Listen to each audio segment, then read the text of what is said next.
পরিবারের সকলকে স্বাগত জানিয়ে আজ আবার একটা ডেইলি লাইফস্টাইলের ব্লগ নিয়ে চলে এসেছি। সকলকে গুড মর্নিং জানিয়ে আজ অনেক দিন পর আবার একটা ব্লগ শেয়ার করছি।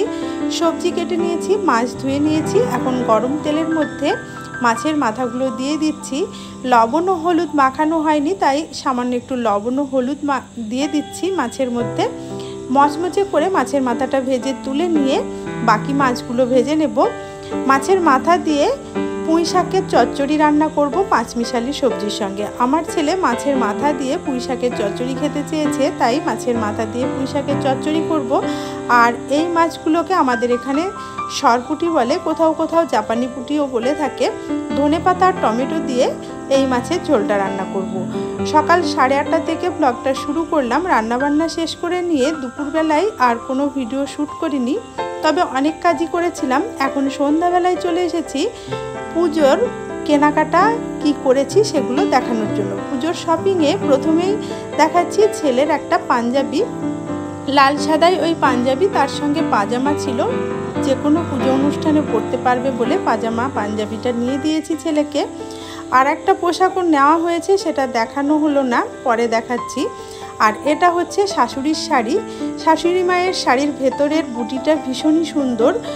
আর ওনার তো অনেকটা বয়স হয়েছে, তাই এই হালকা কালারের শাড়িটাই নেওয়া হয়েছে। পাটটা সবুজ, এটা মাদুরাই কটন বলে দিয়েছে। ভীষণ সফট শাড়িটা। আর আঁচলের পোর্শনের কাজটা কিন্তু ভীষণই সুন্দর। আর এর সঙ্গে এই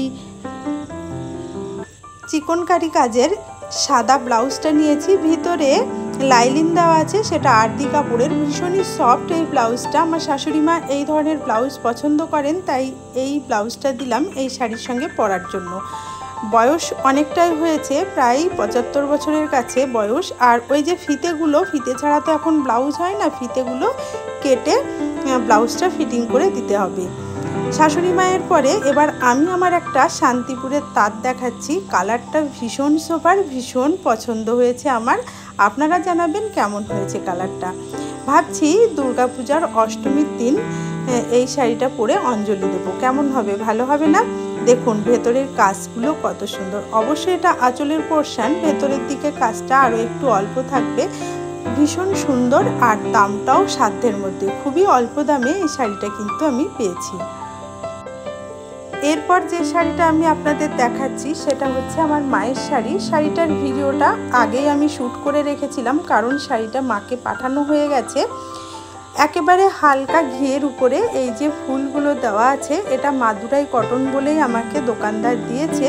ভীষণই সফট, তবে এই ধরনের এত হালকা শাড়ি আবার আমার শাশুড়ি মা পছন্দ করেন না, তাই মায়ের জন্য খুবই হালকা হলেও এই শাড়িটা ভীষণই সোবার মাকে দিয়েছি। শাড়িটা মাকে পাঠানো হয়ে গেছে।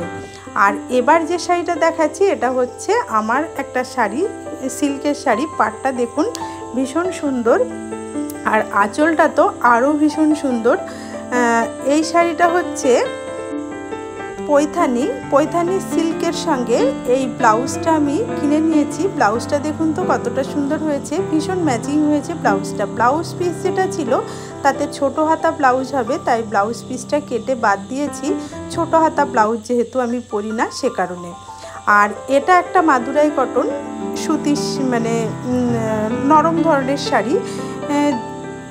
লক্ষ্মী পুজো বলুন বা বাইরে কোথাও যেতে এই শাড়িটা হুটহাট পরা যাবে, যার কারণে এই শাড়িটা নিয়েছি। এই শাড়িরই আর একটা পিস ছিল যেটার কালারটা আরও একটু হালকা, সেই শাড়িটা আমার ননদকে দিয়েছি। ননদ এই ধরনের শাড়ি ভীষণ পছন্দ করে। ভীষণ সোবার হয়েছে এই শাড়িটা, ননদকে দিয়েছি। আর এই যে শাড়িটা দেখাচ্ছি এটা হচ্ছে পিওর সিল্ক। এই শাড়িটা যদিও আমি পুজোতে কিনিনি, তবুও যেহেতু নতুন আছে পুজোতে পরবো বলে ঠিক করেছি, তাই আপনাদেরকে দেখাচ্ছি। এই শাড়িটা এবছর জামাই ষষ্ঠীতে আমার ভাই আমাকে গিফট করেছে।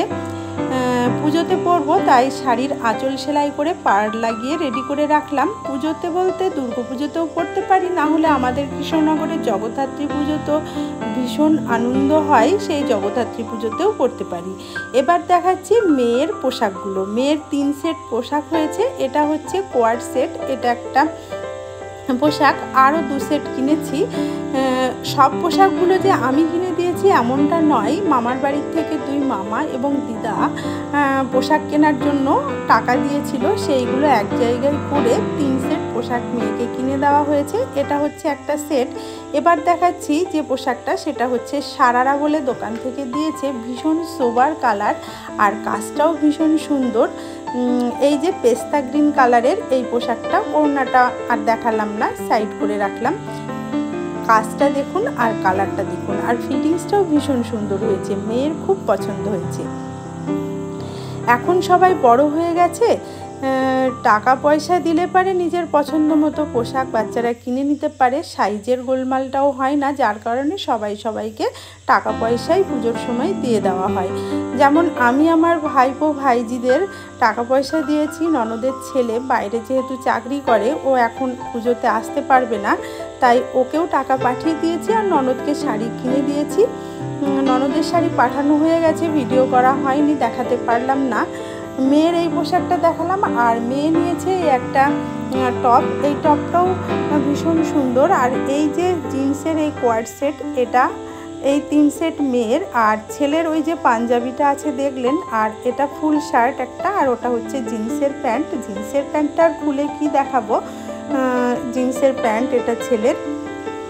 আর এবার দেখাচ্ছি সবশেষে আপনাদের দাদা ভাইয়ের পোশাক।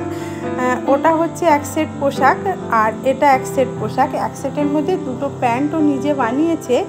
আর এই জামাটা নিচে ছিল, ওটাই আপনাদের ভিডিওতে বোঝানোর চেষ্টা করছিলাম যে জামাটা নিচে আছে, মেয়ে এনে দিলে দেখাবো। মেয়ে এনে দিল তাই দেখালাম। 2টো শার্টই হাফ শার্ট। এই পোশাকটার এই শার্টটা আমার ছোট ভাই মানে ষষ্ঠীর সময় গিফট করেছে। আর এই যে ফুল দেওয়া শার্টটা দেখছেন, এই শার্টটা পুজোর সময় আপনাদের দাদা ভাই বানিয়েছে, ও বানানো পোশাকই পরে। যাই হোক, আজকের পুজোর শপিং দেখানো আমার মোটামুটি কমপ্লিট হয়ে গেছে। শপিং কেমন হয়েছে অবশ্যই কমেন্ট করে জানাবেন। ভালো লাগলে পাল ফ্যামিলি চ্যানেলটি সাবস্ক্রাইব করে সাপোর্ট করার অনুরোধ জানালাম। আর আপনাদের দাদা ভাইয়ের এই শার্টটা কেমন হয়েছে জানাবেন। আজকের ভিডিওটি এখানেই শেষ করলাম। ভিডিওটি দেখার জন্য ধন্যবাদ।